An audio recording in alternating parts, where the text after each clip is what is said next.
Après l'effervescence des débuts et la stabilité de ces 2 dernières années, les indicateurs de la caverne du Pont d'Arc passent à l'orange. La fréquentation a diminué de 20% depuis le début de l'année et de 11% sur les mois de juillet et d'août par rapport à l'an passé. C'est notre 4e saison maintenant et on arrive maintenant sur un rythme de croisière.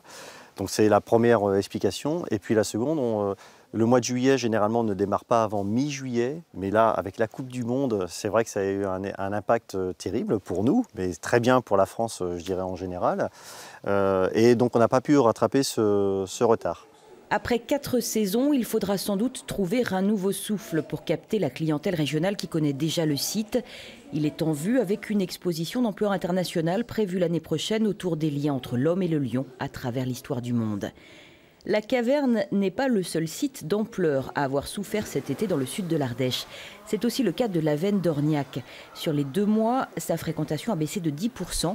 Il n'y a pas eu d'effet canicule et de recherche de la fraîcheur. C'est plutôt la pluie, entre autres, qui a fait défaut pour gonfler les chiffres. La surprise de cette saison en demi-teinte vient des petits sites touristiques. Ils sont plusieurs à avoir vu croître leur fréquentation.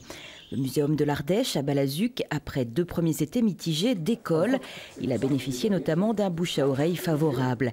Le château d'Hérault à la Bastide de Virac fait plus fort encore avec 40% de fréquentation supplémentaire, soit 22 000 visiteurs en juillet et en août.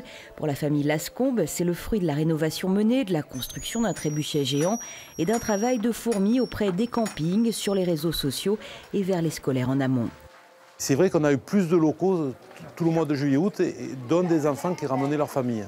Dès le début juillet, on a eu une grande fréquentation. On a même été surpris, surtout que les autres sites se plaignaient un peu, n'osaient pas trop dire. Et puis c'est vrai que ça a continué pendant les 2 mois d'été. Les châtelains espèrent poursuivre sur cette lancée en développant encore les activités proposées autour de la visite du château.